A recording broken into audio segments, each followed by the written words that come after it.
చదివినటువంటి వారిని అందరిని బట్టి దేవుని స్తోత్రం. చప్పట్లు కొడుతూ వారిని అభినందిద్దాం. చదువు వచ్చి చదవని వారు మనం ఏం చేయాలి? దేవునితో మన దినాన్ని మనము ప్రారంభించాలి. హల్లెలూయా, హల్లెలూయా. ఈ యొక్క సమయంలో ప్రణీత్ షాలోమ్ రాజు మనకి వాక్యాన్ని అందిస్తారు. మనము వాక్యమును శ్రద్ధగా మనం విందాం. ఎవ్వరూ అటు ఇటు తిరగకూడదు అని ప్రేమపూర్వకంగా నేను మనవి చేస్తుంటున్నాను. Praise the lord. Hallelujah, hallelujah. సంతోషంగా ఉన్నారు అందరు? బిగ్గరగా హల్లెలూయా చెప్తారా? హల్లెలూయా. ఇంకొంచెం బిగ్గరగా. పరిశుద్ధమైన లేఖన భాగాల్లో నుంచి ప్రకటన గ్రంథము 1వ అధ్యాయము 4, mic number 4. Praise 4 praise Jesus. కొంచెం పెంచు. Praise done. ప్రకటన గ్రంథము 1వ అధ్యాయము 3వ వచనం చదువుకుందాం.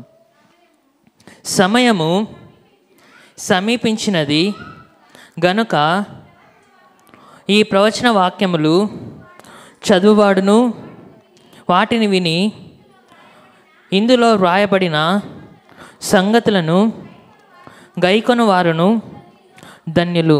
కళ్ళు మూసుకొని ప్రార్థన చేసుకుందామా. దేవా యేసయ్య పరిశుద్ధుడా, నీకే వందనాలయ్యా, నీకే స్తోత్రాలయ్యా. దేవా యేసయ్య, మేము దేవేసయ్య ఈరోజు నీ వాక్య భాగాన్ని ధ్యానించుకుంటుండగా దేవేసయ్య, నేను వాక్యాన్ని చెప్తుండగా దేవేసయ్య, మనుష్య రీత్యా దేవేసయ్య, మనుష్య ఆలోచనతో నేను ఏమాత్రం కూడా చెప్పకూడదు. కానీ దేవేసయ్య, నాలో ఉంచిన పరిశుద్ధాత్మని ద్వారా దేవేసయ్య సంఘానికి కావాల్సిన రేమ వాక్కును దేవేసయ్య మీరే మాకు దేవా అనుగ్రహించి నీ నామానికి మహిమ గంత ప్రభావాలు తెచ్చుకొని సంఘంకు చేరవచ్చిన ప్రతి ఒక్కరితో కూడా నీవు మాట్లాడి వారికి కావాల్సిన వాక్కును దేవా దయచేయమని అడుగుచు యేసు నామంలో అడిగి పెట్టుకుంటున్నాం పరమ తండ్రి, ఆమెన్. హల్లెలూయా. ఏం చదువుకున్నామండి ఇప్పుడు? సమయము సమీపించినది గనుక ఈ ప్రవచన వాక్యములు చదువువాడును వాటిని విని ఇందులో రాయబడిన సంగతులను గైకొనవాడును ధన్యుడు. హల్లెలూయా. సమయము సమీపించిందంటే ఏంటి? దేవుని యొక్క రాకడ సమయము సమీపించి ఉన్నది కనుక మనం ఏం చేయాలంటే దేవుని వాక్యాన్ని మరీ ఎక్కువగా చదవాలా. ఆ వాక్యాన్ని చదవడం మాత్రమే కాదు, కానీ మనము గైకొను వారిగా కూడా ఉండాలని దేవుని వాక్యము సెలవిస్తుంది. హల్లెలూయా, హల్లెలూయా. ప్రార్థన చేస్తా అంటే దేవుడు నాతో ఏం మాట్లాడుతున్నాడు అంటే ప్రకటన గ్రంథం గురించి చెప్పమని దేవుడు నాతో మాట్లాడుతున్నాడు. అందుకే నేను ఏమనుకున్నా అంటే ఈ వారం నుంచి నేను ఒక వారం కుందుర్పిలో ఉంటా, ఒక వారం షెట్టూరులో ఉంటా, ఒక వారం ఇక్కడ ఉంటా. సో మంత్లీ 1 వీక్ నేను వాక్యం చెప్పకి అవుతుంది ఇక్కడ. సో ప్రతి వారం కూడా ప్రకటన గ్రంథానికి సంబంధించి మొదటి 2 అధ్యాయాల్లో మొదటి 2-3 అధ్యాయాల్లో 7 సంఘాల గురించి ఉంటుంది. తర్వాత అనేకమైన దేవుని రాకడకు సంబంధించినవి అనేకమైన సంగతులన్నీ కూడా ప్రకటన గ్రంథంలో దేవుడు లిఖించి ఉన్నాడు. సో ఒక్కొక్క వారం ఈరోజు వచ్చి ఎఫెసు సంఘం గురించి, వచ్చే వారం స్ముర్నా సంఘం గురించి, ఆ విధంగా నెలకి ఒకసారి ప్రకటన గ్రంథంలో ఉంటున్న వాక్యాల్ని మనము 1 by 1 ధ్యానించుకుంటూ మన సంఘాన్ని బలపరుచుకుందాం. అదేవిధంగా మన జీవితాల్లో మనం బలపరుచుకుందాం. అదేవిధంగా ఇంక ప్రకటన గ్రంథంలో గద్దింపుతో కూడిన వాక్యాలు ఉంటాయి, అదేవిధంగా సరి చేసుకోవాల్సినవి ఉంటాయి, అదేవిధంగా దేవుని రాకడ కొరకు ఏ విధంగా సిద్ధపడాలి అని ప్రతి ఒక్కటి కూడా ప్రకటన గ్రంథంలో లిఖించబడి ఉంది. సో ఎవ్వరు కూడా మిస్ అవ్వకుండా ప్రతి ఆదివారం కూడా చర్చ్కి వచ్చి దేవుని వాక్యాన్ని విని దేవుని రాకడ కొరకు సిద్ధపడుతూ దేవుడు ఏమని ఆశిస్తున్నాడంటే అండి, ఆయన మనల్ని తన స్వారూప్యంలో చేసుకున్నాడు కనుక, తన పోలిక చెప్పున చేసుకున్నాడు కనుక దేవుడు ఏం ఆశిస్తున్నాడు అంటే మనము ఆయనలాగా ఉండాలని దేవుడు ఆశించేవాడుగా ఉన్నాడు. హల్లెలూయా, హల్లెలూయా. ఈరోజు ఎఫెసు సంఘం గురించి మనం ధ్యానించుకుందాం. టోటల్ ఎన్ని సంఘాల గురించి దేవుడు ఇక్కడ ప్రకటన గ్రంథం 2-3 అధ్యాయాల్లో బయలుపరిచినాడో చెప్తారా ఎవరైనా? 7 సంఘాల గురించి దేవుడు బయలుపరిచినాడు. 7 సంఘాల పేర్లు చెప్తారా? ఎఫెసు, స్ముర్నా, పెర్గమ, తుయతైరా, ఇంకా సార్దిస్, ఫిలదెల్ఫియా, లవదకియా, హల్లెలూయా. ఈ 7 సంఘాల గురించి కూడా దేవుడు ప్రకటన 2-3 అధ్యాయాల్లో దేవుడు లిఖించి ఉన్నాడు. హల్లెలూయా, హల్లెలూయా. ఈ ప్రకటన గ్రంథాన్ని ఎవరు రాశారు? ఎక్కడ రాశాడు? పద్మాసు ద్వీపంలో రాసినాడు. ద్వీపం అంటే మీకు తెలుసా? ద్వీపం అంటే తెలిగిపోతే మా జేసన్ ఫోటో వేసి చూపిస్తాడు. Jason island photo correct. ద్వీపం అంటే ఈ విధంగా ఉంటుంది. ఇక్కడ చూసినట్లయితే చుట్టూ కూడా నీళ్ళు ఉన్నాయి, మధ్యలో ఏముందంట? భూమి ఉంది. ఆ నీళ్ళను దాటుకొని భూమిలోనికి రావాలంటే కొన్ని అంటే ఒక్కొక్క ఏరియాను బట్టి ఉంటుంది డిస్టెన్స్. అదేవిధంగా యోహాను ఎప్పుడైతే యేసుక్రీస్తు సువార్తను ప్రకటిస్తూ ఉన్నప్పుడు అక్కడ ఉంటున్న వారు యోహానును వ్యతిరేకించడం జరిగింది. వ్యతిరేకించినప్పుడు ఏమైందంటే రోమా ఆజ్ఞానుసారంగా యోహానును ఎక్కడికి పడేశారు? మొట్టమొదటిగా ఉడుకుతున్న నూనెలోనికి పడేస్తారు. ఉడుకుతున్న నూనెలోనికి పడేసినప్పుడు ఏమవుతుంది? కాలే నూనె చేయి మీద పడితే మనం ఏం చేస్తాము? బొబ్బులు పోతాయి. హల్లెలూయా. కానీ యోహాన్ ఏం చేస్తున్నాడో తెలుసా అండి? అక్కడ స్విమ్మింగ్ చేస్తున్నాడంట. హల్లెలూయా, హల్లెలూయా. దేవుడు ఎప్పుడైతే మనకు తోడుగా ఉంటాడో, దేవుని కాపుదల మనకు ఎప్పుడైతే ఉంటుందో, మనం దేవునికి ఇష్టానుసారులుగా మనం ఎప్పుడైతే ఉంటామో ఏ కీడు కూడా మనకు ఎంత మాత్రము హాని చేయదు. హల్లెలూయా. నీకు విరోధంగా రూపించబడిన ఏ ఆయుధము కూడా వర్ధిల్లదు. పక్కనతో చెప్తారా? నీకు విరోధంగా రూపించబడిన ఏ ఆయుధము వర్ధిల్లదు. హల్లెలూయా. ఇంకా నూనెలోకి వేసేసినా సరే యోహాన్ను ఎవరు కూడా ఏం చేయలేకపోతున్నారు. యోహాన్ జాలీగా స్విమ్మింగ్ చేస్తున్నాడు, కాలే ఉడుకుతున్న నూనెలో వేసినా సరే. అందుకు యోహాన్ ఏం చేస్తారు? దూరంగా ఉంటున్న ద్వీపములో ఆ ద్వీపం పేరు ఏంటంటే పాట్మాస్ ఐలాండ్ అని ఇంగ్లీష్లో అంటారు, పద్మాస్ ద్వీపం అని తెలుగులో అంటారు. సో ఇటువంటి ద్వీపంలో యోహానును ఒక ఓడలో తీసుకొని వెళ్ళేసి ఆ ద్వీపంలో వదిలిపెట్టేసి వస్తారు. ఆ ద్వీపం వచ్చేసి భూమికి చాలా దూరంగా ఉంటుంది. ఈత కట్టుకొని రావాలన్నా కానీ నాకు కరెక్ట్గా ఐడియా లేదు, అది కొన్ని కిలోమీటర్ల దూరంలో ఉందన్నమాట. సో అక్కడి నుంచి ఈత కొట్టుకొని ఇటు సైడ్ ఉంటున్న భూమికి రాలేడు యోహాను. హల్లెలూయా. అటువంటి ద్వీపంలో యోహానును ఏం చేస్తారంటే బంధించేస్తారు. హల్లెలూయా. మీకు ఒకటి తెలుసా? యేసు ప్రభు ఎక్కడ ఉన్నా సరే మనతో మాట్లాడే దేవుడు. హల్లెలూయా, హల్లెలూయా. అక్కడనే యేసు ప్రభువు దేవుడు యోహానుతో మాట్లాడి ప్రకటన గ్రంథాన్ని వ్రాయించినాడు. హల్లెలూయా, హల్లెలూయా. ఇప్పుడు 7 సంఘాల గురించి మనం చెప్పుకున్నాం కదా, గుర్తున్నాయా? 7 సంఘాలు ఏవేవో చెప్పండి ఇంకొకసారి. ఎఫెసు, స్ముర్న, పెర్గమ, తుయతైరా, సార్దీసు, ఫిలదెల్ఫియా, లవదకియా. Hallelujah, hallelujah. ఇక్కడ మనం చూసినట్లయితే ఎఫెసు సంఘం గురించి దేవుడు ఎఫెసు సంఘంలో ఉంటున్న ప్లస్ పాయింట్స్ గురించి మాట్లాడుతున్నాడు, అదేవిధంగా మైనస్ పాయింట్స్ గురించి కూడా మాట్లాడుతున్నాడు. కానీ మీరు ఏ సంఘం గురించి చూసినా సరే దేవుడు ఏ సంఘాన్ని కూడా రిజెక్ట్ చేయలేదు. అంటే నీకు ఈ అర్హత లేదు కాబట్టి నేను నిన్ను అంగీకరించానని దేవుడు చెప్పట్లేదు. ప్రతి ఒక్క సంఘంతో దేవుడు మాట్లాడుతున్నాడు, ప్రతి ఒక్క సంఘాన్ని అంగీకరిస్తున్నాడు. కానీ ప్రతి ఒక్క సంఘంలో కూడా ఏవేవి సరి చేసుకోవాలో వాటిని గురించి దేవుడు ఏం చేస్తున్నాడంట? గద్దిస్తున్నాడు. హల్లెలూయా. ఎందుకంటే ఒకసారి ప్రకటన గ్రంథం 3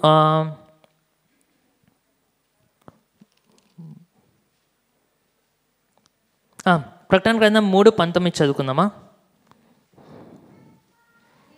నేను ప్రేమించి వారినందరినీ గద్దించి శిక్షించుచున్నాను గనుక నీవు ఆసక్తి కలిగి మారు మనసు పొందుము. తర్వాత ఇదిగో నేను తలుపునొద్ద. చాలండి. ఇక్కడ చూసినట్లయితే దేవుడు ఎవరిని గద్దిస్తాడో తెలుసా?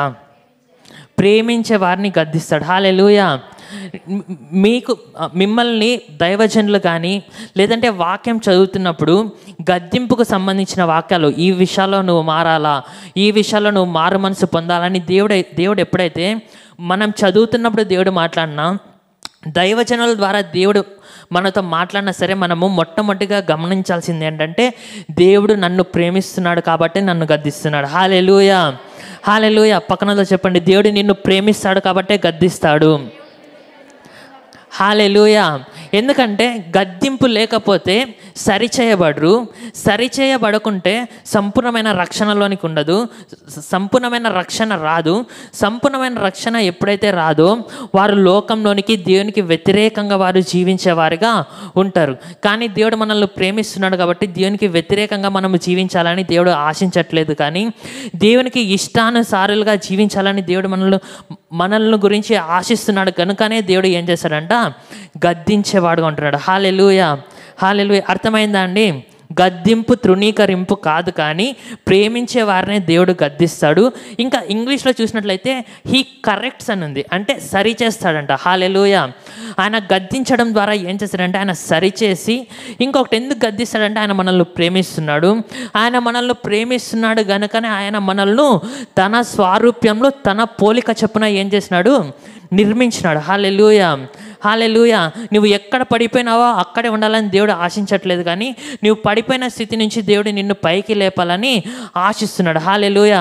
God's desire is to see him through you. హల్లెలూయా.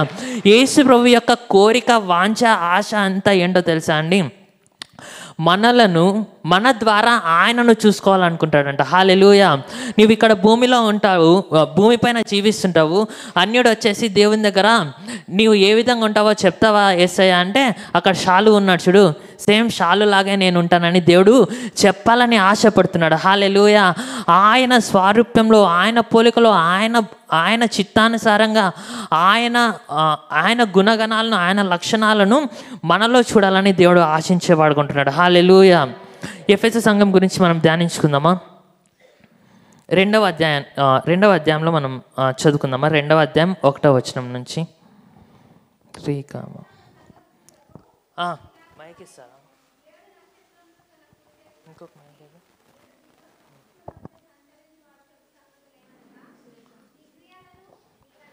ఒక్క నిమిషం ఉండండి, ఒక మైక్ ఇస్తా, ఫస్ట్ నుంచి చదవండి.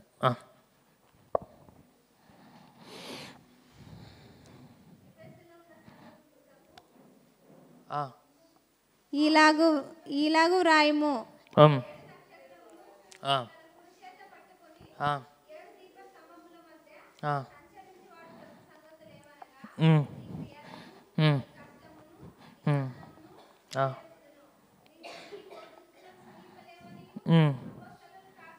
అపోస్తలులు కాకయే తాము అపోస్తలులమని చెప్పుకొని వారిని పరీక్షించి వారు అబద్ధికులని నీవు కనుగొంటివనియు, నీవు సహనము కలిగి నా నామము నిమిత్తము భారము భరించి అలయలేదనియు నేనెరుగుదును. అయినను మొదట నీకుండిన ప్రేమను నీవు వదిలితివని నేను నీ మీద తప్పు ఒకటి మోపవలసి ఉన్నది. నీవు ఏ స్థితిలో నుండి పడితివో అది జ్ఞాపకము చేసుకొని మారు మనసు పొంది ఆ మొదటి క్రియలను చేయము. అట్లు చేసి నీవు మారు మనసు పొందితేనే సరి. లేని ఎడల నేను మీ యొద్దకు వచ్చి మీ దీపస్తంభమును దాని చోట నుండి తీసివేతును. అయితే ఈ ఒకటి నీలో ఉన్నవి నికోలైతుల క్రియలు నీవు ద్వేషించుచున్నావు. నేను కూడా వీటిని ద్వేషించుచున్నాను. చెవిగలవాడు ఆత్మ సంఘములతో చెప్పుచున్న మాట వినుగాక. హల్లెలూయా. ఇక్కడ చూసినట్లయితే దేవుని వాక్యంలో దేవుడు ఏం సెలవిస్తున్నాడు ఎఫెసు సంఘం గురించి? ప్లస్ పాయింట్స్ చెప్తున్నాడు. అదేవిధంగా వాళ్ళు దేంట్లో సరి చేసుకోవాలో చెప్తున్నాడు.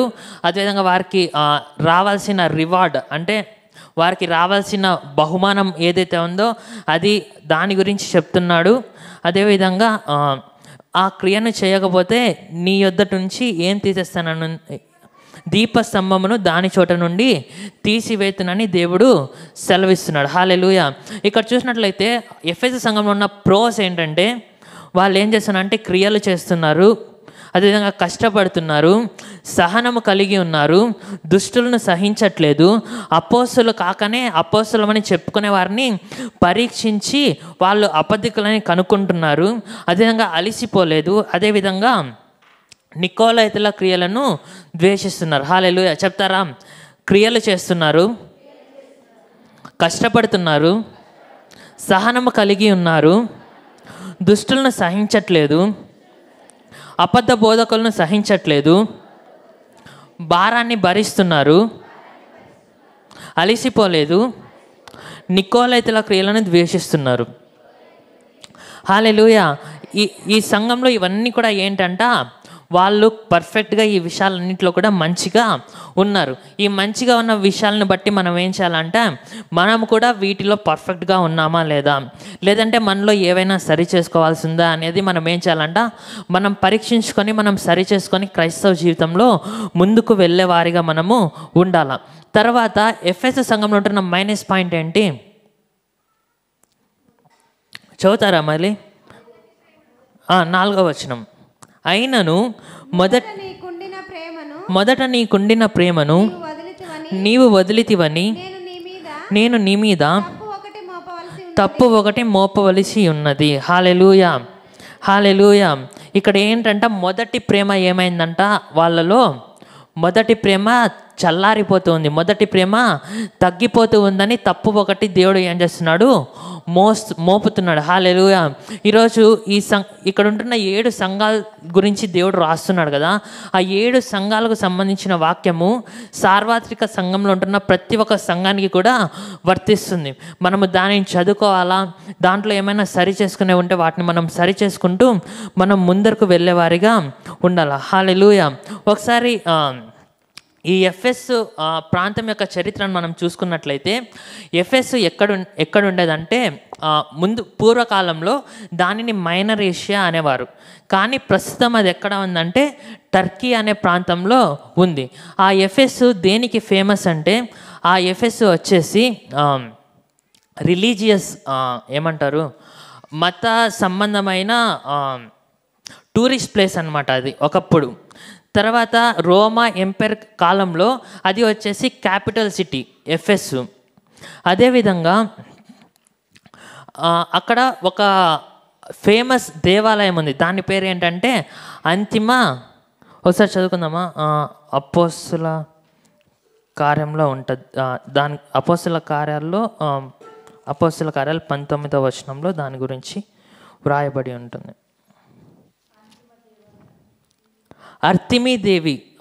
అర్తిమీదేవి దేవాలయం ఎక్కడ ఉంటుందంటే ఎఫెస్ పట్టణంలో అర్తిమీదేవి దేవాలయం ఉంటుంది. అది 23వ వచనం నుంచి అక్కడ వ్రాయబడి ఉంటుంది అర్తిమీదేవి దేవాలయం గురించి. ఆ దేవాలయం అక్కడ చాలా ఫేమస్. అదేవిధంగా ఆ ఎఫెస్ ప్రాంతంలో ఒక స్టేడియం ఉంటుంది. ఆ స్టేడియంలో వచ్చేసి దగ్గర 25,000 అంటే 25,000 మంది వరకు కూడా కూర్చోగలిగిన కెపాసిటీ ఉండే ఆ స్టేడియం కూడా ఉంది. అది కూడా ఆ కాలంలో ఫేమస్. తర్వాత పూర్వకాలంలో 7 వండర్స్ ఆఫ్ ది వరల్డ్ అంటే ప్రపంచపు 7 వింతలలో ఈ అర్తిమీదేవి ఆలయం కూడా వన్ ఆఫ్ ది వండర్ అంటే ఒక వింత అన్నమాట. సో అదేవిధంగా ఆ అంతిమదేవి ఆలయము 127 పిల్లర్స్తో నిర్మించబడింది. అది 427 అడుగుల పొడవు, 225 అడుగుల వెడల్పు, అదేవిధంగా 60 అడుగుల ఎత్తులో అది ఉంటుంది. ఒకసారి చేసి నా ఫోటో చూపిస్తావా? ఇప్పుడు అది లేదు, కానీ ఉన్నప్పుడు ఏ విధంగా ఉందనే చిత్రాన్ని మనం ఒకసారి చూద్దామా? కంట్రోల్ ట్యాప్ కొట్టి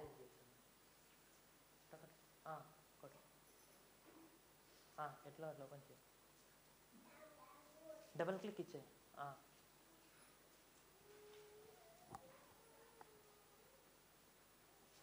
ఇక్కడ చూసినట్లయితే ఈ విధంగా ఉంటుందన్నమాట. ఆ స్తంభాలన్నీ కూడా 127 స్తంభాలు ఉంటాయి. ఇట్లా వెడల్పు వచ్చేసి 425, ఇట్లా విడ్త్ వచ్చేసి 225 అడుగులు, తర్వాత హైట్ వచ్చేసి హైట్ 60 ఆ విధంగా ఉంటుంది. హల్లెలూయా. కానీ ఇప్పుడు ఆ దేవాలయం ఆ విధంగా లేదు, కానీ ఇప్పుడు శిథిలావస్థలో ఉంది. ఒకటే ఒక స్తంభం మాత్రమే అక్కడ ఉంది. అది కూడా చూపిస్తాం. ఇప్పుడు ఆ దేవాలయం ఏ విధంగా ఉందంటే, ఇప్పుడు ఇప్పుడు మీరు చూస్తున్నారు కదా, సేమ్ ఈ ఏమంటారు, ఈ విధంగా ఉంది. ఒకటే ఒక పిల్లర్ మాత్రమే మిగులుంది. హల్లెలూయా. ఇది వచ్చేసి ఎఫెస్ ప్రాంతం యొక్క చరిత్ర. ఎఫెస్ ప్రాంతము ముందు మైనర్ ఏషియాలో ఉండేది, ఇప్పుడు టర్కీలో ఉంది. అదేవిధంగా ఇప్పుడు టర్కీ నుంచి దగ్గర దగ్గర 45 మినిట్స్ జర్నీ అనుకుంటా ఎఫెస్ ప్రాంతానికి. అదేవిధంగా ఎఫెస్ ప్రాంతం వచ్చేసి 7 వండర్స్ ఆఫ్ ది వరల్డ్లో ఒకప్పుడు ఉండేది, కానీ ఇప్పుడు లేదు. ఆ ఎఫెస్ ప్రాంతంలో అర్తెమీదేవి దేవాలయం వచ్చేసి 7 వండర్స్ ఆఫ్ ది వరల్డ్లో ఒకటి, అంటే ప్రపంచపు 7 వింతలలో ఒకటి. తర్వాత అది 425 అడుగుల పొడవు, 225 అడుగుల వెడల్పు, 60 అడుగుల ఎత్తుతో 127 స్తంభాల ఆధారంగా అది ఉంటున్నది. హల్లెలూయా. హల్లెలూయా. ఇక్కడ చూసినట్లయితే ఇప్పుడు ఏం ధ్యానించుకున్నాం? ప్రకటన గ్రంథం ఏ విధంగా రచించబడింది, తర్వాత ఎఫెస్ సంఘంలో ప్లస్లు ఏంటి, మైనస్లు ఏంటి, ఎఫెస్ ప్రాంతానికి ఉంటున్న ప్రాధాన్యత ఏంటి, ఎఫెస్ ప్రాంతం యొక్క చరిత్ర ఏంటి అనేది మనము ధ్యానించుకున్నాం. ఇప్పటివరకు ఓకే. ఇప్పటి నుంచి మనం ధ్యానించుకునేదంతా కూడా మన జీవితానికి మనం అప్లై చేసుకోవాల్సిందిగా ఉంటుంది. హల్లెలూయా. ఇక్కడ చూసినట్లయితే ఎఫెస్ సంఘం యొక్క ప్లస్ పాయింట్స్ ఏంటంట, చదువుకుందామా మరొకసారి. రెండవ వచనం నుంచి చూసినట్లయితే, క్రియలు, కష్టము, సహనము, దుష్టులను సహింపలేవనియు, అపోస్తలులు కాకయే తాము అపోస్తలమని చెప్పుకొని వారిని పరీక్షించి వారు అబద్ధికులని నీవు కనుగొంటివనియు, నీవు సహనము కలిగి నా నామము నిమిత్తము భారము భరించి అలయలేదనియు నేను ఎరుగుదును. హల్లెలూయా. ఇక్కడ చూసినట్లయితే క్రియలు ఉన్నాయి, అంటే దేవునికి ఇష్టమైన క్రియలను ఏం చేస్తున్నారంట, వాళ్ళు చేస్తున్నారు. అదేవిధంగా దేవుని కొరకు కష్టపడుతున్నారు. ఏ ప్రార్థన ఉన్నా సరే వారు ఏ విధంగా అంటారంటే ఆసక్తి కలిగి వస్తారు. ప్రార్థనకు ఎంత కష్టమైనప్పటికీ కూడా అక్కడ సౌండ్ సిస్టమ్ పెట్టేదే కానీ, చేపలు వేసేదే కానీ, అంటే ఇప్పుడు ఉంటున్న సిచ్యువేషన్ ప్రకారం మాట్లాడుతున్నా. సో ఏదే కానీ వాల్పోస్టర్స్ అంటించేదే కానీ, ఏదైనా సరే ప్రతి ఒక్క విషయంలో కూడా దేవుని కొరకు కష్టపడడంలో మొట్టమొదటి స్థానంలో వాళ్ళు ఉన్నారు. అదేవిధంగా దేవుని కొరకు ఎవరు ఎన్ని మాటలన్నా, ఎవరు ఏమైనా సరే వాళ్ళు ఏం చేస్తున్నారంట, వాటిని అన్నిటిని కూడా వాళ్ళు భరిస్తున్నారు. ఎవరేమన్నా సరే భరించి సహనము కలిగి వాళ్ళు ఏం చేస్తున్నారంటే దేవుని మీద ఆశతో, దేవుని కొరకు ఎదురు చూస్తూ, దేవుని మీద భక్తితో వెనకడుగు వేయకుండా వాళ్ళు భరిస్తూ ఉన్నారు. అదేవిధంగా అబద్ధ బోధకులను వాళ్ళు అంగీకరించట్లేదు.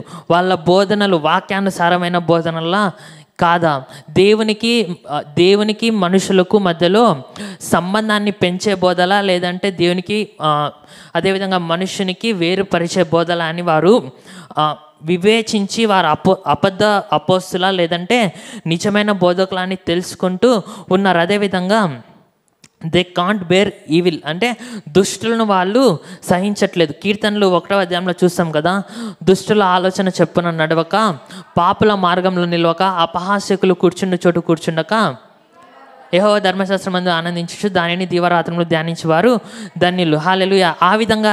ఏ విధంగా ఉన్నారంటే దుష్టులను సహించట్లేదు. దేవుని నుంచి వారిని ఏదైతే దూరపరుస్తుందో ప్రతి ఒక్క దాన్ని కూడా వారు ఏం చేస్తున్నారంటే దూరంగా పెడుతూ ఉండేవారిగా ఉన్నారు. హల్లెలూయా. తర్వాత అలిసిపోలేదని ఇక్కడ వ్రాయబడింది. మనం చూసినట్లయితే ఏలియా ఎవరు? రోషము కలిగిన ప్రవక్త. కానీ ఏలియా ఏం చేస్తున్నాడు? మొదటి రాజుల గ్రంథం 19 ఒకసారి తిప్పుదామా.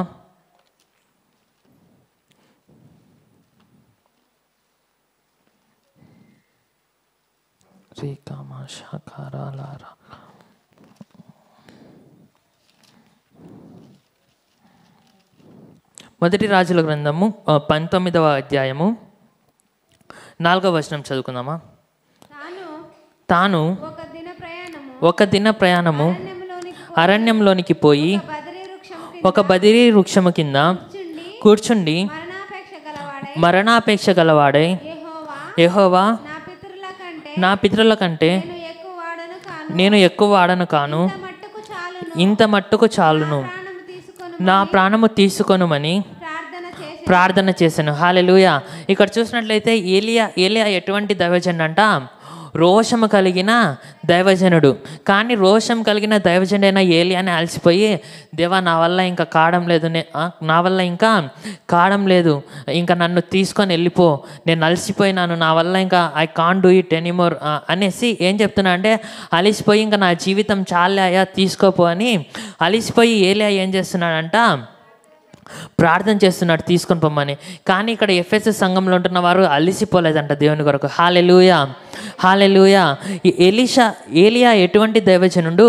రోషం కలిగిన దైవజనుడు. ఏలియా దేనికి ఫేమస్ చెప్పండి? అగ్నిని కురిపించిన ప్రవక్త ఎవరంట?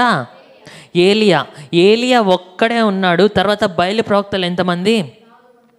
450 మంది బయలు ప్రవక్తలు ఉన్నారు. కానీ ఇక్కడ ఏలియా ఒక్కడే ఉన్నాడు. ఏలియా ఒక్కడే ఎంతమందికి ఛాలెంజ్ చేస్తున్నాడు?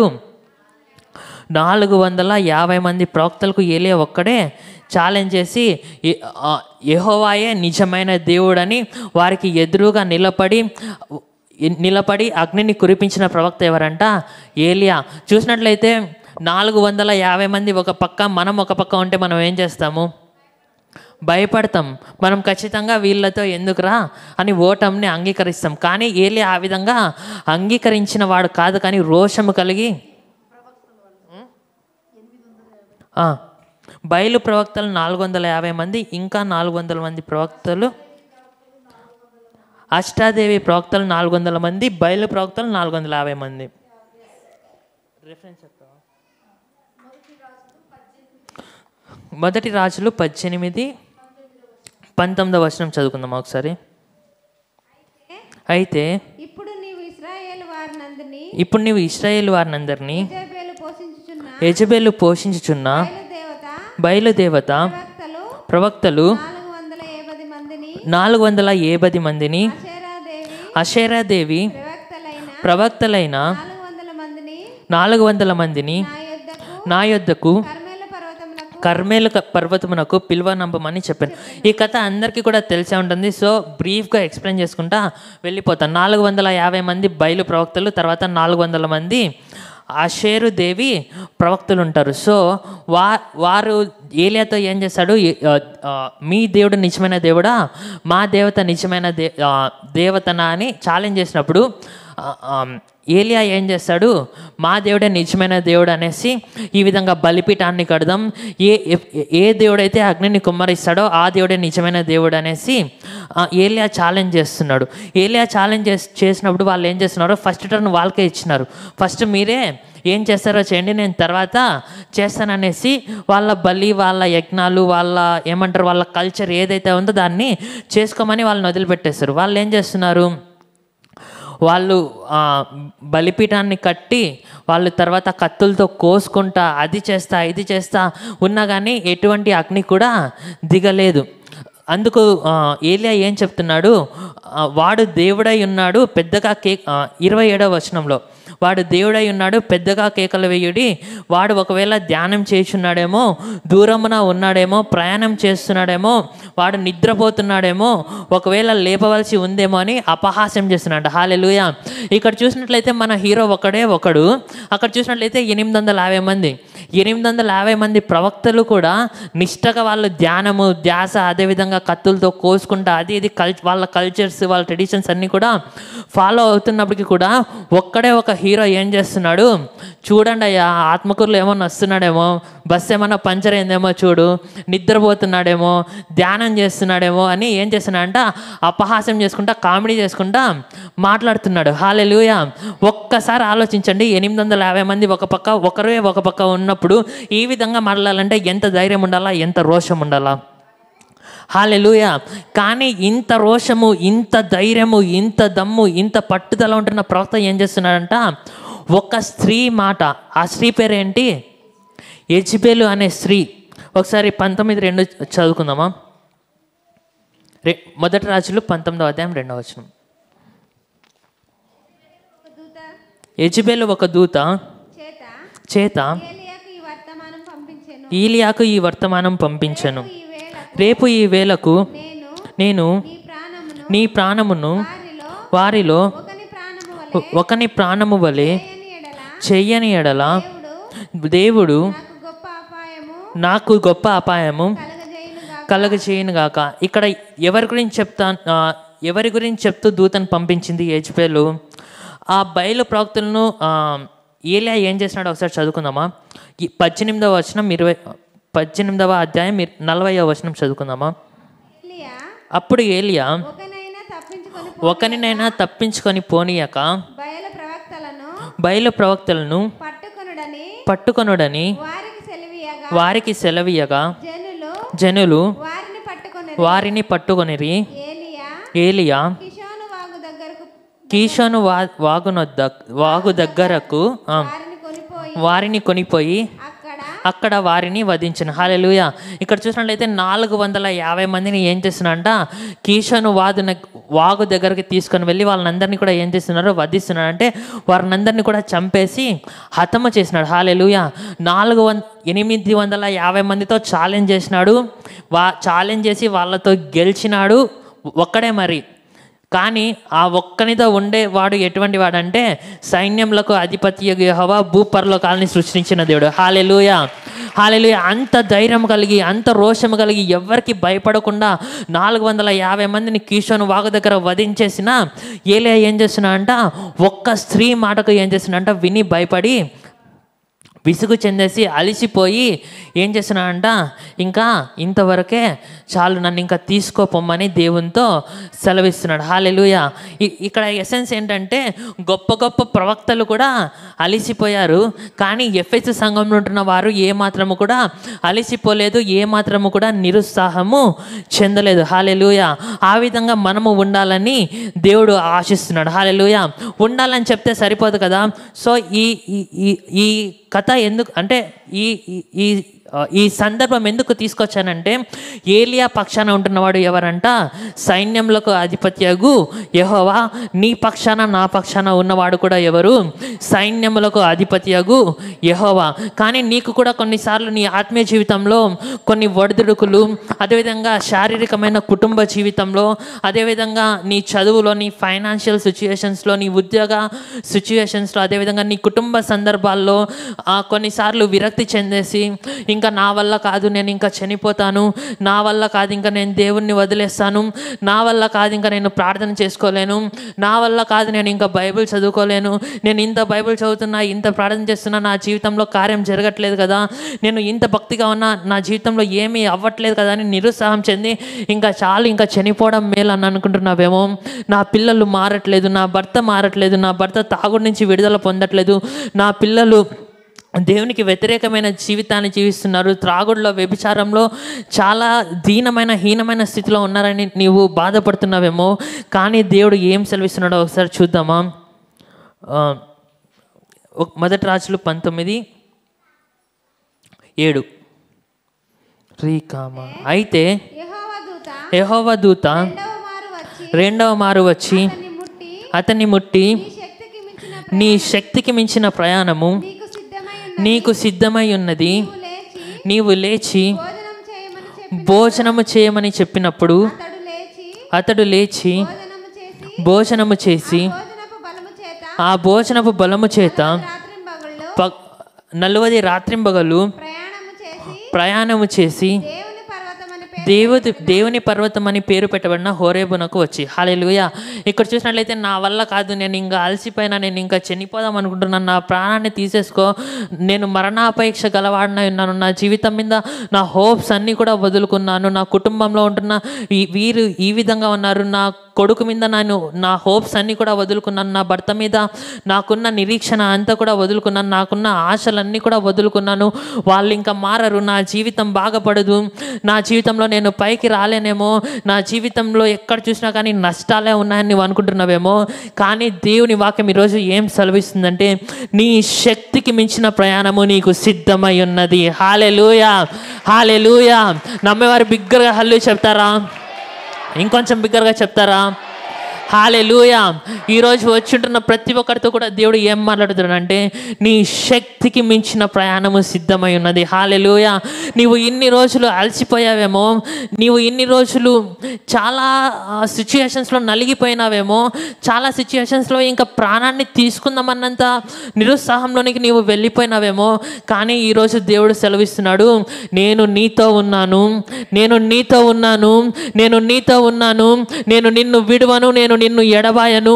నీ జీవితంలో నీ బుద్ధిపూర్వకంగానే నీవు తప్పుడు నిర్ణయాలు తీసుకొని పడిపోయినావేమో, కానీ దేవుడు సెలవిస్తున్నాడు, నీవు నా దగ్గరికి రా, నీవు నా మీద ఆధారపడు, నీ శక్తికి మించిన ప్రయాణాన్ని నీ జీవితంలో నేను విడుదల చేయబోతున్నానని దేవుడు సెలవిస్తున్నాడు. హల్లెలూయా, హల్లెలూయా, హల్లెలూయా. రికా మా షాకా రాలా రాకా మా సాకి రికి రోకో రాలా రాకా మా షాకా రాలా రాకా మా సాకా రికి రోకో. హల్లెలూయా, హల్లెలూయా, హల్లెలూయా. నీవు ఏ స్థితిలో ఉన్నప్పటికీ కూడా నీవు నిరాశ చెందాల్సిన అవసరం లేదు. నీ జీవితం ఏ విధంగా ఉన్నప్పటికీ నిరాశ చెందాల్సిన అవసరం లేదు. నీ పిల్లల జీవితం ఏ విధంగా ఉన్నప్పటికీ నిరాశ చెందాల్సిన అవసరం లేదు. ఎందుకంటే నాకు ఒకటి తెలుసు సార్, భూపరలోకాలని సృష్టించిన సృష్టికర్త అయిన దేవుడు, విశ్వంలోనే బలమైన దేవుడు, ఏ కార్యమైనా చేయగలిగిన దేవుడు, అసాధ్యమైనది ఏది కూడా లేని దేవుడు నా పక్షాన ఉన్నాడు గనుక నేను భయపడను. నా శక్తికి మించిన ప్రయాణాన్ని దేవుడు నా జీవితంలో అనుగ్రహించి ఉన్నాడు. హల్లెలూయా, హల్లెలూయా. తర్వాత ఇక్కడ ఈ ఏలియా ప్రవక్త గురించి చూసుకున్నాం కదా. అలసిపోయాడు, జీవితం మీద ఆశలు వదిలేసుకున్నాడు, కానీ దేవుడు శక్తికి మించిన ప్రయాణాన్ని వారి జీవితంలో విడుదల చేసినాడు. హల్లెలూయా. తర్వాత ఎఫెస్ సంఘానికి వద్దాం. ఇక్కడ ఏలియా గురించి చూస్తున్నారు కదా.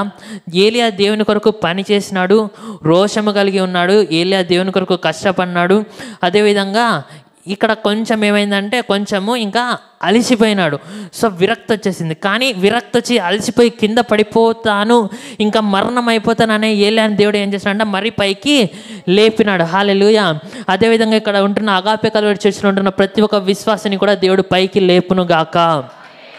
ఆమెన్. హల్లెలూయా. తర్వాత నికోలైతుల క్రియలను ఏం చేస్తున్నారంట? ద్వేషిస్తున్నారు. నికోలైతులు అంటే ఏంటో తెలుసా అండి? 6వ వచనం చదువుతారా? అయితే ప్రకటన గ్రంథము 2వ అధ్యాయము 6వ వచనం. అయితే ఈ ఒకటి నీలో ఉన్నది, నికోలైతుల క్రియలు నీవు ద్వేషించుచున్నావు, నేను కూడా వీటిని ద్వేషించున్నాను. హల్లెలూయా. ఇక్కడ నికోలైతుల క్రియలంటే ఏంటి? నికోలైతుల క్రియలంటే గ్రీక్లో నికో అంటే ప్రజలు, లయోస్ అంటే లోబర్చుకోవడం. నికోలైతుల క్రియలంటే దేవుని వాక్యానికి లోబర్చకుండా మనుషులకు తమ్మును తాము లోబర్చుకొని వారి సొంత లాభాల కొరకు ఆశిస్తుంటారు కదా. కొంతమంది సంఘాల్లో సంఘ పెద్దలు అవి ఇవి ఇది అది చేసుకుంటా వాళ్ళ లాభాల కోసము, అదేవిధంగా దేవుని మాటను వినకుండా దేవుని వాక్యాన్ని కాకుండా దేవుని గణపరచకుండా తమ్మును తామే గణపరుచుకుందామని అనుకుంటూ ఉంటారు కదా, పరిసయ్యుల్లాగా శాస్త్రుల్లాగా. అటువంటి వారి యొక్క క్రియలను ఏం చేస్తున్నారంటే ఈ సంఘంలో ఉంటున్న వారు ద్వేషిస్తున్నారు. హల్లెలూయా. మనం బోధలు వింటున్నప్పుడు మనం వినే బోధన ఏ విధంగా ఉండాలంటే ఒక మనిషిని హెచ్చించే బోధన ఉండకూడదు, వాళ్ళ గురించి వాళ్ళు గొప్పగా చెప్పుకునే బోధన ఉండకూడదు, కానీ యేసుక్రీస్తు గురించి గొప్పగా చెప్పే బోధన ఉండాలి. హల్లెలూయా. యేసుక్రీస్తు ద్వారా మనము ఏ విధంగా మార్చబడాలి, యేసుక్రీస్తు రూపంలోనికి ఏ విధంగా మార్చబడాలనే బోధనలను మనం వినేవారుగా ఉండాలి. కానీ స్వార్థముతో చెప్పే బోధనల గురించి తమ్మును తాము హైలైట్ చేసుకుంటా చెప్పే బోధనలను మనం ఏం చేసేవారుగా ఉండకూడదంట, వినేవారిగా మనము ఉండకూడదు. తర్వాత ఇంకొకటి మనం చూసుకున్నాం కదా, అబద్ధ బోధకులను వారు ఏం చేస్తున్నారంట? ద్వేషిస్తున్నారు. ఒకసారి అపోస్తలు అంటే అర్థం ఏంటో తెలుసా? ఏ man who sent by God for a special purpose. అంటే ఈ కాలంలో ఎవరంటే వాళ్ళు అపోస్తల్ ప్రణీష్ షాలోం రాజు, అపోస్తల్ సురేష్, ఇట్లా దేవుని చిత్తమా కాదా, దేవుని పిలుపు ఉందా లేదా, దేవుని దర్శనం ఉందా లేదా అని ముందు వెనక ఆలోచించుకోకుండా నోటికి వచ్చిండే పేర్లు అవన్నీ కూడా పెట్టుకునే వాళ్ళు చాలామంది ఉన్నారు. హల్లెలూయా. అందుకే అపోస్తల కార్యాలు 20:29 ఒకసారి చదువుకుందామా? అపోస్తుల కార్యములు 20:29.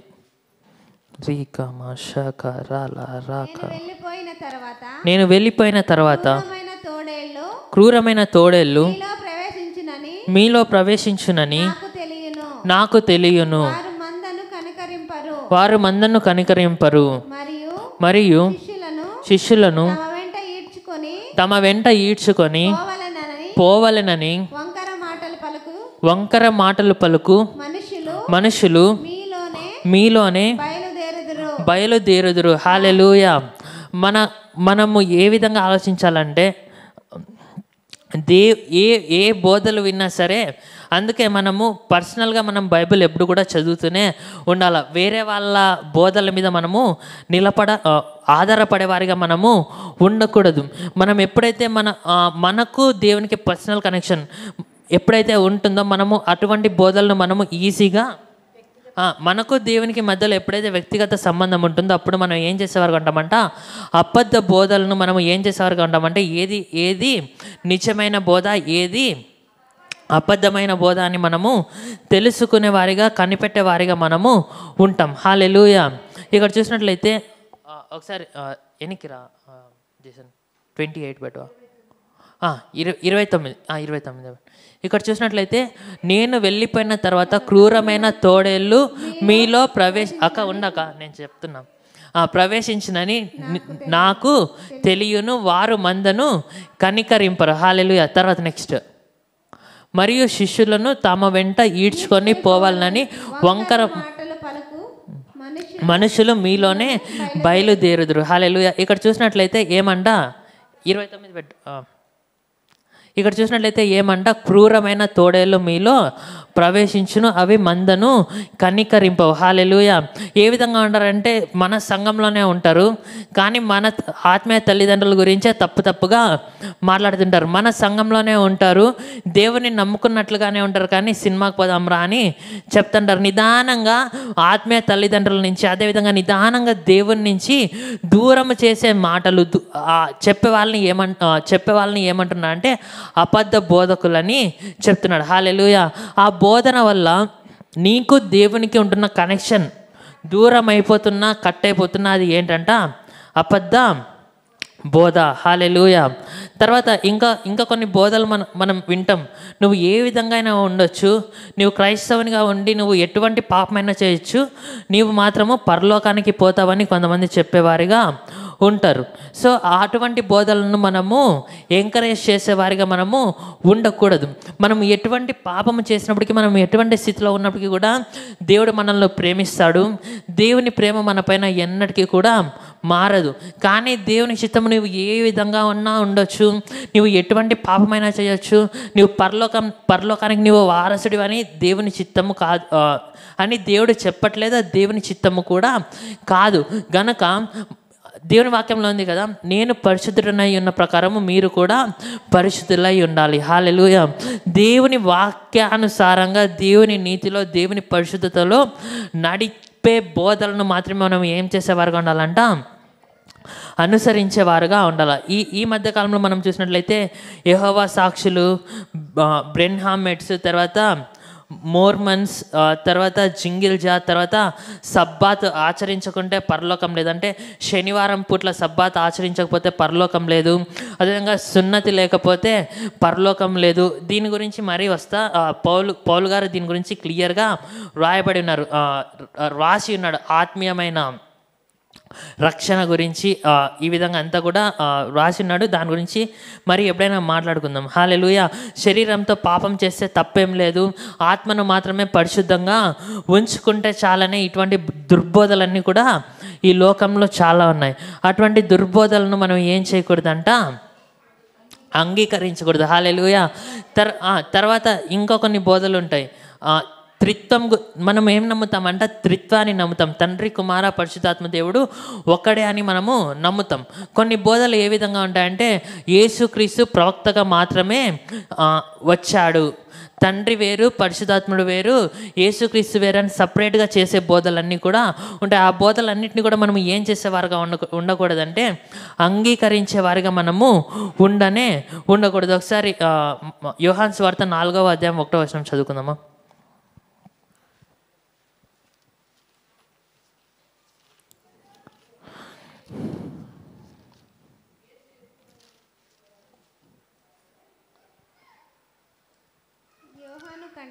యోహాను కంటే యేసు యేసు ఎక్కువ మందిని చేసుకొని వారికి బాప్తిస్మం ఇచ్చుచున్న సంగతి పరిసయ్యులు వినిరని ప్రభువునకు తెలిసినప్పుడు ఆయన యూదయ దేశం విడిచి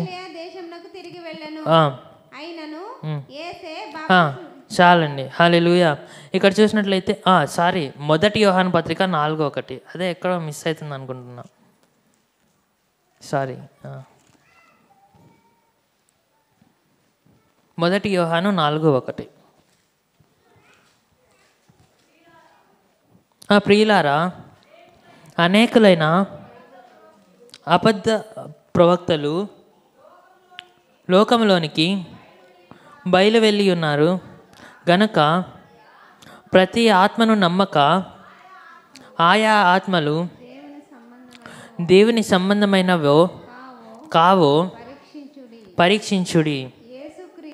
యేసుక్రీస్తు శరీరధారి అయి వచ్చెనని ఏ ఆత్మ ఒప్పుకొనునో అది దేవుని సంబంధమైనది. ఏ ఆత్మ యేసును ఒప్పుకొనదో అది దేవుని సంబంధమైనది కాదు. తర్వాత దీనిని బట్టియే దేవుని ఆత్మను మీరెరుగుదురు. క్రీస్తు విరోధి ఆత్మ వచ్చునని మీరు వినిన సంగతి ఇదియే. హల్లెలూయా. యేసుక్రీస్తు ఈ శరీరధారిగా వచ్చి ఉన్నాడని ఏ ఆత్మ అయితే ఒప్పుకోదో అది ఏంటంట? అబద్ధ బోధ అయి ఉన్నది. హల్లెలూయా, హల్లెలూయా, హల్లెలూయా. తర్వాత 2 కొరింథీ 11:13. హల్లెలూయా, యేసయ్యా స్తోత్రం. 2 కొరింథీ 11:13. ఏలయనగా అట్టివారు క్రీస్తు యొక్క అపోస్తలుల వేషము ధరించుకొని వారై దొంగ అపోస్తలులను మోసగాండ్రగు పనివారై ఉన్నారు. ఇది ఆశ్చర్యము కాదు. సాతాను దాన్ని వెలుగుదూతము వేషము ధరించుకొనుచున్నాడు గనుక వాని పరిచారకులను వేసుకొనుట గొప్ప సంగతి కాదు. వారి క్రియల చొప్పున వారికి అంతము కలుగుచున్నది. హల్లెలూయా. మనం ఏ బోధ విన్నప్పటికీ కూడా ఆ బోధకు సంబంధించిన క్రియలు ఏ విధంగా ఉన్నాయి? వాక్యానుసారమైన క్రియలా కాదా? దేవునికి ఇష్టానుసారమైన క్రియలా కాదా? దేవునికి వ్యతిరేకమైన క్రియలా అని మనం ఏం చేసేవారు ఉండాలంటే మనము తెలుసుకునే వారిగా మనము ఉండాలి. హల్లెలూయా, హల్లెలూయా. ఇప్పటివరకు మనం ఏమేమి ధ్యానించుకున్నాం? ప్రకటన గ్రంథం ఏ విధంగా రచించబడింది, తర్వాత ఎఫ్ఎస్ సంఘంలో ఉన్న ప్లస్లు మైనస్లు, తర్వాత ఎఫ్ఎస్ ప్రాంతం యొక్క చరిత్ర, అదేవిధంగా ఎఫ్ఎస్ సంఘంలో ఉన్న క్రియలను గురించి మనము ధ్యానించుకున్నాం. హల్లెలూయా. తర్వాత ఇప్పుడు మనం ఏం ధ్యానించుకోబోతున్నామంటే మొదటి ప్రేమను గురించి మనము ధ్యానించుకోబోతున్నాం. హల్లెలూయా. ఒకసారి ప్రకటన గ్రంథము 2వ అధ్యాయము 4వ వచనం చదువుకుందామా?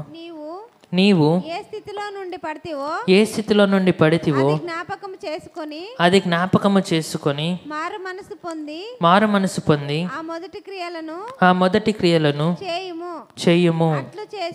అట్లు చేసి నీవు మారు మనసు పొందితేనే సరి, లేని ఎడల నేను నీ యొద్దకు వచ్చి నీ దీపస్తంభము చాలు అయినను నీకుండిన మొదటి ప్రేమను నీవు వదిలితివనెను. హల్లెలూయా.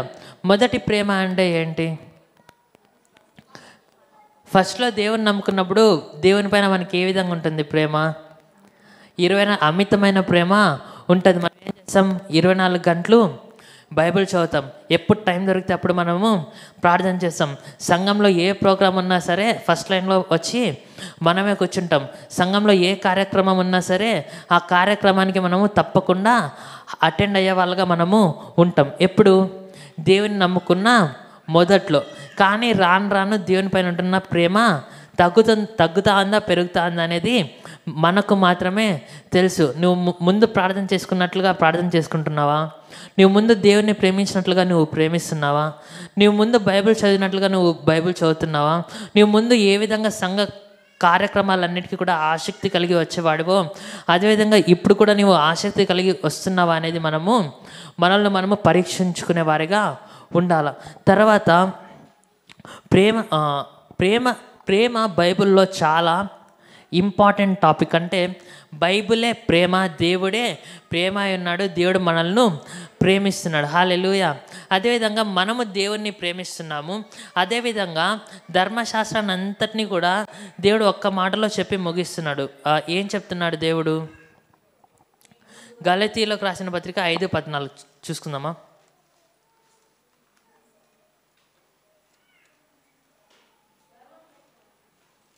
చదవండి అక్క. ధర్మశాస్త్రం అంతయును నిన్ను వలె నీ పొరుగు వారిని ప్రేమించుము అను ఒక్క మాటతో సంపూర్ణమై ఉన్నది. హల్లెలూయా. మొదటి ప్రేమ అంటే నువ్వు దేవుణ్ణి ప్రేమించే ప్రేమనే కాదు, కానీ ఇంకా దేవునిలో ఉంటున్న దేవుని పరిశుద్ధ గ్రంథం ఏ ప్రేమల గురించి అయితే చెప్తుందో ఆ ప్రేమలన్నిటి గురించి కూడా దేవుని వాక్యము మాట్లాడుతుంది. ధర్మశాస్త్రం అంతా కూడా దేని ద్వారా ముగించబడిందంట? నిన్ను వలె నీ పొరుగు వారిని ప్రేమించమని ముగించబడింది. చాలామంది ఏ విధంగా ఉంటారు? నా జీవితం ఏంటో నేనేంటో, వాళ్ళు ఏమైపోయినా పర్లేదు, వాళ్ళు ఏ విధంగా పాడైపోయినా పర్లేదని ఏం చేస్తారు? ఆ విధంగా పక్కన వాళ్ళని పట్టించుకోకుండా నేను బాగుండే చాలనే మనస్తత్వం కలిగి ఉంటారు. కానీ దేవుని వాక్యం ఏం సెలవిస్తుందంటే నీవు ఆ విధంగా ఉండకూడదు, కానీ నిన్ను వల్లే నీ పొరుగు వారిని ప్రేమించంటే నిన్ను నీవు ఏ విధంగా ప్రేమిస్తావో అదే విధంగా నీ ఎదురుగా ఉన్న వాళ్ళని కూడా ప్రేమించమని దేవుని వాక్యము సెలవిస్తుంది. హల్లెలూయా. స్నేహితుల ప్రేమ గురించి కూడా దేవుని వాక్యంలో రాయబడింది. యోహాను సువార్త 5:13 ఉంటుంది. తన స్నేహితుని కొరకు ప్రాణము పెట్టువానికంటే ఎక్కువగా ప్రేమించే. ఒకసారి చదువుకుందామా? యోహాను సువార్త 5:13.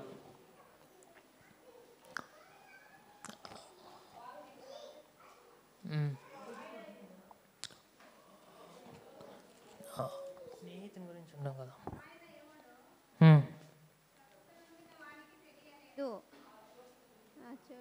ఆ చోటు గుంపు కూడి ఉండెను కనుక యేసు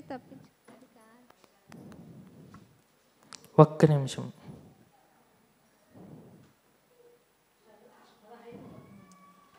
యోహాను సువార్త 15:13.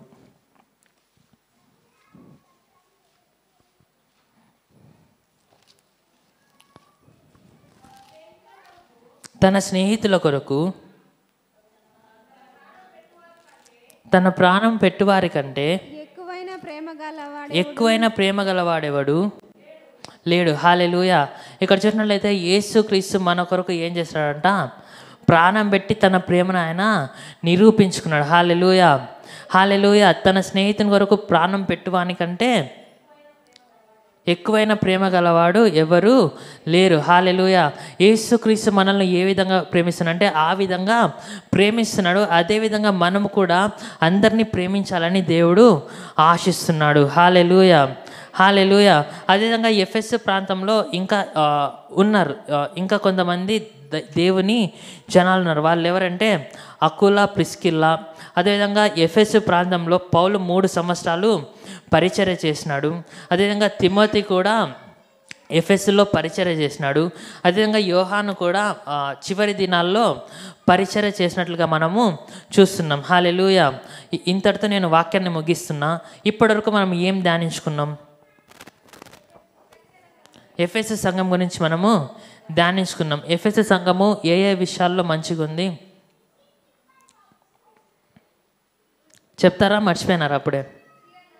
క్రియలు, కష్టము, తర్వాత సహనము, తర్వాత దుష్టులను సహించలేదు. ఇంకా ఒక్కరేనా అనేది? ఇంకా ఉన్నారు ఎవరన్నా? అపోస్తలు కాకయే అపోస్తలని చెప్పుకునే వారిని సహించట్లేదు. తర్వాత భారాన్ని భరిస్తున్నారు. తర్వాత అలసిపోలేదు. నికోలైతుల క్రియలను ద్వేషిస్తున్నారు. హల్లెలూయా. అదేవిధంగా మనము ఒకరి గురించి ధ్యానించుకున్నాం. ఎవరు వాళ్ళు? ఏలియా. ఏలియా ఏంటంట? అన్ని రకాల పర్ఫెక్ట్గానే ఉన్నాడు, పర్ఫెక్ట్గానే వెళ్తున్నాడు, రోషం కలిగి ఉన్నాడు, దేవుని కొరకు అన్నిటినీ సహిస్తున్నాడు, దేవుని కొరకు అన్య దేవతలతో ఛాలెంజ్ చేసి కూడా గెలుస్తున్నాడు. కానీ ఏం చేస్తున్నాడు, ఒక స్త్రీ మాటను వినేసి, యెజబెలు మాటను విని ఏం చేస్తున్నాడంట, చనిపోవాలని అనుకుంటున్నాడు. హల్లెలూయా. నేను ఇంకొక మెయిన్ టాపిక్ మర్చిపోయినా. అర్తిమిదేవి ఆలయం గురించి మనం చూసుకున్నాం కదా. అర్తిమిదేవి ఆలయం అప్పుడు ఎట్లుండింది, చాలా మంచిగా ఉండింది. కానీ ఇప్పుడు ఏ విధంగా ఉంది, ఒకే ఒక పిల్లర్ ఉంది. ఆ పిల్లర్కి కారణం ఎవరు తెలుసా? ఒకసారి చూసుకుందామా. మనం ఎప్పుడైతే దేవుని సువార్తను ప్రకటిస్తామో ఆటోమేటిక్గా సాతాను యొక్క కోటు గోడలు కూలిపోతాయి, సాతాను యొక్క రాజ్యాలు కూలిపోతాయి అనే దానికి ఇది ఒక సాదృశ్యం. హల్లెలూయా. మీకు రెఫరెన్స్ కావాలా? ఒకసారి అపోస్తలుల గ్రంథము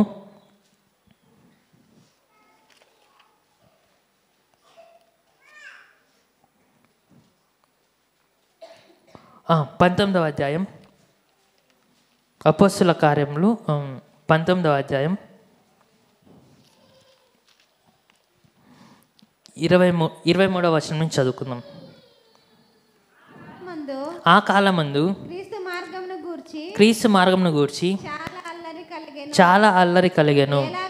ఏలయనగా దేమేత్రియను ఒక కంసాలి అర్తిమిదేవికి వెండి గుళ్ళను చేయించుట వలన ఆ పని వారికి మిగుల లాభము కలగజేయుచుండెను. అతడు వారిని అట్టి పని చేయు ఇతరులను అయ్యలారా, ఈ పని వలన మనకు జీవనము బహు బాగుగా జరుగుచున్నదని మీకు తెలియను.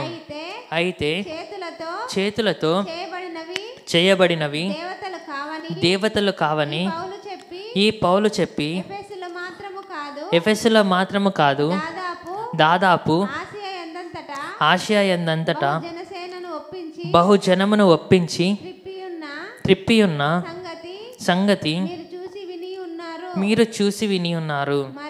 మరియు ఈ మన వృత్తి యందు లక్ష్యము తప్పిపోవుటయే కాక మహాదేవి అయిన అర్తిమిదేవి యొక్క గుడి కూడా తృణీకరింపబడి ఆసియా యందంతటా భూలోకమందును పూజింపబడుచున్న ఈమె యొక్క గొప్పతనము తొలగిపోవచ్చున్నదని భయము తోచుచున్నదని వారితో చెప్పాను. హల్లెలూయా. ఇక్కడ చూస్తున్నట్లయితే పౌలు ఏం చేస్తున్నాడు, యేసుక్రీస్తు సువార్తను ప్రకటిస్తున్నాడు. దేవుని వాక్యంలో ఏమైతే చెప్పబడి ఉందో దానిని ప్రకటిస్తూ పౌలు వెళ్ళిపోతున్నాడు. వెళ్ళిపోయేసరికి ఏమైపోతున్నాయంటే సాతాను యొక్క కోట గోడలన్నీ కూడా ఏమవుతున్నాయంట, కూలిపోతున్నాయి. హల్లెలూయా. వాళ్ళకి ఏమవుతుందంట, భయం అవుతుందంట. ఇక్కడ ఉంటున్న అన్య దేవత యొక్క అర్తిమిదేవి యొక్క మహిమ ఎక్కడ తగ్గిపోతుందో, అర్తిమిదేవి యొక్క గొప్పతనము తొలగిపోతుందని వాళ్ళు ఏం చేస్తున్నారంట, భయపడుతున్నారంట. హల్లెలూయా, హల్లెలూయా. ఇక్కడ చూసినట్లయితే నీవు దేవుని సువార్తను ప్రకటించాలా, దేవుని వాక్యంలో ఏమైతే ఉందో దానిని ప్రకటిస్తూ పోతే సాతాను యొక్క కోట గోడలు ఆటోమేటిక్గా కూలిపోతాయి. అది వదిలిపెట్టి ఆ అన్యుని పిలిచి ఈ పూజారిని పిలిచి డిబేట్లు పెట్టుకుంటూ కూర్చుంటే మత ఘర్షణలు, ఆ లేనిపోని గొడవలు, లేనిపోని కొట్లాట్లే జరుగుతాయి తప్ప దానికి సొల్యూషన్ వచ్చే ఛాన్సే లేదు. అందుకే దేవుని వాక్యంలో ఇంకొక చోటు ఉంది, మూర్ఖులతో వాదించకూడదని ఉంది. సో మూర్ఖులతో వాదించుకుంటే ఏమవుతాయంటే లేనిపోని అల్లర్లు, లేనిపోని గొడవలు, లేనిపోని కొట్లాట్లే జరుగుతాయి. దేవుని వాక్యం ఏం సెలవిస్తుంది, సర్వలోకానికి వెళ్ళి సర్వ సృష్టికి నా సువార్తను ప్రకటించు. బైబిల్లో ఏముందో దానిని ప్రకటించు. హల్లెలూయా. నీవు బైబిల్లో ఏముందో దానిని ఎప్పుడైతే నువ్వు ప్రకటిస్తూ పోతావో ఆటోమేటిక్గా సాతాను యొక్క కోటగోడలన్నీ కూడా ఏమైపోతాయంట, కూలిపోయేవిగా ఉంటాయి. హల్లెలూయా, హల్లెలూయా. చూస్తున్నావా? ఇప్పుడు పౌలు ఏం చేసినాడు, పౌలు ఏం చేస్తున్నాడు, సువార్తను మాత్రమే ప్రకటిస్తున్నాడు. సువార్త ప్రకటిస్తుంటే వాళ్ళ గుండెల్లో ఏం పుడుతుందంట, భయం పుడుతుంది. హల్లెలూయా, హల్లెలూయా. నీ శత్రువుల గుండెల్లో భయం పుట్టాలంటే నువ్వు సినిమాటర్ లాగా డైలాగులు కొట్టి నీ అంత చూస్తాను నీ కథ చూస్తానంటే సెట్ కాదు. కానీ నువ్వు ఎప్పుడైతే దేవుని గురించి చెప్తావో, దేవునికి నువ్వు ఎప్పుడైతే లోబడి ఉంటావో, దేవునికి నువ్వు ఎప్పుడైతే ప్రార్థన చేస్తావో, ఆటోమేటిక్గా నీకు విరోధమైన రాజ్యాలు, నీకు విరోధులైన వారి యొక్క బలం అంతా కూడా ఏమైపోతుందంట, కూలిపోతుంది. వారి గొప్పతనం అంతా కూడా తగ్గిపోతుంది. హల్లెలూయా, హల్లెలూయా. ఈ ఎఫెస్సులో ఏం జరిగిందంటే ఇటువంటి గొప్ప దేవుని యొక్క కార్యము జరిగింది. ఇంకోసారి చూద్దామా? అదొకసారి ఫోటో పెడతావా? ఎస్కేప్ కొట్టు, ఎస్కేప్. రైట్. అంతకుముందు ఏ విధంగా ఉందో ఒకసారి చూద్దామా? ఆల్ ట్యాబ్ కొట్టే, ఆల్ ట్యాబ్ కొట్టు. రైట్. ఈ విధంగా ఉండేది. ఇప్పుడు ఏ విధంగా అయిందో ఒకసారి చూస్తారా? రైట్ క్లిక్ ఇచ్చి ఈ విధంగా మార్చబడింది. హల్లెలూయా. దేవుని వాక్యానికి శక్తి ఉంది తప్ప డిబేట్లకు శక్తి లేదు. హల్లెలూయా. నీవు వాక్యాన్ని ఎప్పుడైతే ప్రకటిస్తావో ఆటోమేటిక్గా సాతాను యొక్క రాజ్యాలన్నీ కూడా ఏమవుతాయంట, కూలిపోతాయి. హల్లెలూయా.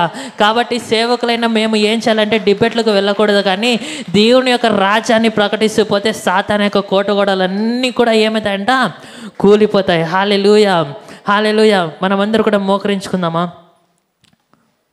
ఈరోజు దేవుడు మనతో వాక్యం ద్వారా మాట్లాడాడు కదా, నీ శక్తికి మించిన ప్రయాణాన్ని నీ ఎదుట ఉంచి ఉన్నాను. అదేవిధంగా నీవు మొదటి ప్రేమను మర్చిపోయావేమో, తిరిగి నా యొద్దకు రా, తిరిగి నీ యొక్క మొదటి క్రియలను, నీ మొదటి ప్రేమను మరలా నా యొద్ద కనపరచు. నీ యొక్క క్రియలను మరి నీవు సరి చేసుకో, నీవు మారు మనసు పొందని దేవుని వాక్యము సెలవిస్తుంది. ఎఫెసు సంఘంతో సెలవిస్తున్న దేవుని వాక్యము మన అగాపే సంఘంతో కూడా అదే దేవుని వాక్యము సెలవించేదిగా.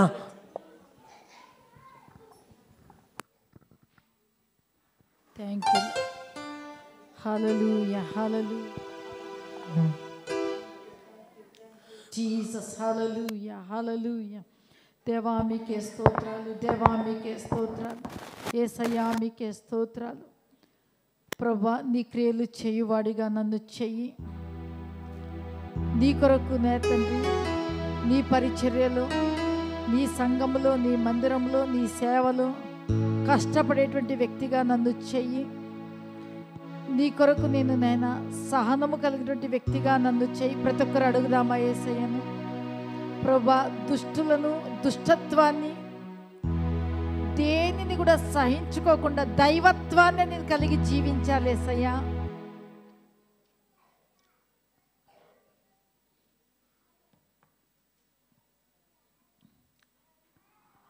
అపోస్తలు మనం చెప్పుకొంటున్నటువంటి వారిని పరీక్షించి నిజమైనటువంటి బోధ, సత్యమైనటువంటి బోధ, సత్య సువార్త ఏదని అంగీకరించేటువంటి మంచి మనస్సు నాకు దయచేయసయ్యా.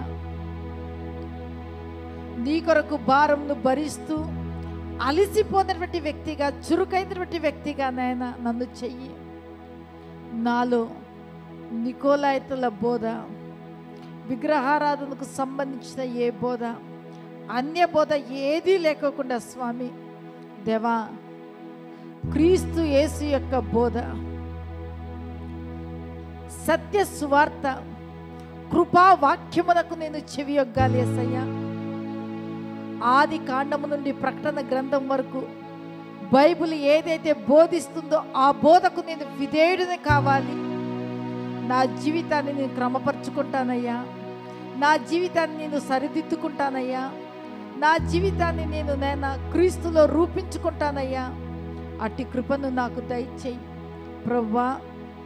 ఎఫెసీ సంఘం మీద ఒక తప్పు మోపినావు కదా, మొదట నీకున్న ప్రేమ లేదు అని. ప్రభువా మనలో కూడా ఆ విధంగా మనం ఉన్నట్లయితే ఒప్పుకుందామా దేవా? మొదటి ఉన్న ప్రేమ, మొదటి ఉన్నటువంటి ఆసక్తి, నీ సంఘానికి, నీ మందిరానికి, నీ ప్రార్థనలకు రావాలన్న ఆతృత నాలో లేదయ్యా. క్షమించు, నాకు దయచేయి, నాకు దయచేయి. ఆ సంఘంతో పరిశుద్ధాత్మదేవుడు రాస్తూ ఉన్నాడు, నువ్వు ఏ స్థితిలో పడిపోయినావు అది జ్ఞాపకం చేసుకుని మారు మనసు పొందు అంటున్నాడు. దేవా నేను ఈ స్థితిలో పడిపోయినాను, నా స్థితిని మార్చుకుంటానయ్యా. దేవా నేను మొదటి క్రియనే చేస్తాను, నాకు మారు మనసు దయచేయి తండ్రి. ప్రభా నా యొద్ద నుండి దీపస్తంభాన్ని తీసివేయద్దయ్యా. ప్రభుని వేడుకుందాం. హల్లెలూయా, హల్లెలూయా. ప్రార్థన చేసుకుందామా. మహాపరిశుద్ధుడా, మహోన్నతుడా, నా ఘనమైన గొప్ప దేవా, దేవాతి దేవా, రాజాతిరాజా, ప్రభుల ప్రభువా, నిజమైన దేవా మీకే స్తోత్రాలు. ఈరోజు ఎఫ్ఎస్సి సంఘముతో నువ్వు మాట్లాడుతున్నావు. ఎఫ్ఎస్సి అనగా కోరుకొనుట. ఆయన కోరుకుంటూ ఉన్నాడు. ప్రభువా మమ్మల్ని నువ్వు కోరుకున్నావు, ఈ విధంగా ఉండాలని నువ్వు ఆశిస్తూ ఉన్నావు మాతో. దేవా మీకే స్తోత్రాలు. మేము నీ క్రియలను, నీ కష్టంను, నీ సహనము, నువ్వు మా కొరకు ఎలాంటి క్రియలు చేసినావో, ఏ విధంగా మా కొరకు ఈ లోకంలో కష్టపడ్డావో, సహనం చూపిస్తూ నైనా మాకు నీ బోధలో మమ్మల్ని నిలబెట్టావు. అట్టి కృపను నాకు, మాకు, అగాపే కుటుంబానికి, సంఘానికి అనుగ్రహించండి. మాలో నికోలాయితల బోధ ఉండకూడదు. మేము దానిని ద్వేషించాలి. సత్య సువార్తను, కృపావాక్యానికి మేము కట్టుబడి జీవించాలి. అట్టి సహాయాన్ని మాకు అనుగ్రహించమని ప్రార్థిస్తూ ఉంటున్నాను. దేవా మీకే స్తోత్రాలు, దేవా మీకే స్తోత్రాలు. ఎఫ్ఎస్సి సంఘంతో నువ్వు అంటున్నావు కదా, జయించువానికి దేవుని పరదేశంలో ఉన్న జీవవృక్ష ఫలములను భుజింపనిత్తునని. మా సంఘ బిడ్డలందరూ కూడా ప్రభా జీవవృక్ష ఫలములను భుజించుదురుగాక, భుజించుదురుగాక, నీ క్రియలను జరిగించుదురుగాక. నీ కొరకు, నీ యొక్క సహవాసం కొరకు, నీ సేవ కొరకు, నీ సత్య సువార్త కొరకు నాయనా తండ్రి అలేకుండా భారము భరించుదురుగాక, కష్టించుదురుగాక. ప్రభా సహనముతో నాయనా తన ఉందురుగాక. దేవా మీకే స్తోత్రాలు. నీ నామమును భరించుదురుగాక. దేవా మీకే స్తోత్రాలు. మునుపటి కంటే, మొదటి ఉన్నటువంటి ప్రేమ కంటే, ప్రేమ స్వరూపమైనటువంటి దేవుని యొక్క ప్రేమను నా తండ్రి లోకానికి చూపించాలి. నిన్ను అమితముగా ప్రేమించేటువంటి వారిగా. ధర్మశాస్త్రం అంతా కూడా ప్రభువా ప్రేమతోనే ముడివేయబడింది కదా. నీవు కూడా చెప్తూ ఉన్నావు కదా, నిన్ను వలె నీ పొరుగు వారిని ప్రేమించు అని. ప్రభా తండ్రి మేము నీ ప్రేమను కలిగి, ప్రేమ స్వరూపేణ దేవా నీ ప్రేమను మాలో ఉంచండి నాయన. మీకే వందనాలు. నా యొక్క అగాపే సంఘాన్ని ఎఫ్ఎస్సి సంఘముగా చేయబడునుగాక. నికోలాయిట్ల బోధను ద్వేషించుదురుగాక. మొదటి ఉన్నటువంటి ప్రేమను మర్చిపోకోకుండా, మొదటి చేసినటువంటి ప్రభు కొరకు చేసిన త్యాగం అయితేనేమి, సమర్పణ అయితేనేమి, ఆయన సేవా పరిచర్యలో జరిగించిన ధర్మం అయితేనేమి, వాటన్నిటిని కూడా జరిగించుదురుగాక యేసు నామములో. దేవా మీకే వందనాలు, స్తుతులు, స్తోత్రాలు చెల్లించుకుంటూ సమస్త మహిమ మీకు ఆరోపిస్తూ యేసు నామములో ప్రార్థిస్తున్నాను తండ్రి. ఆమేన్, ఆమేన్, ఆమేన్. హల్లెలూయా.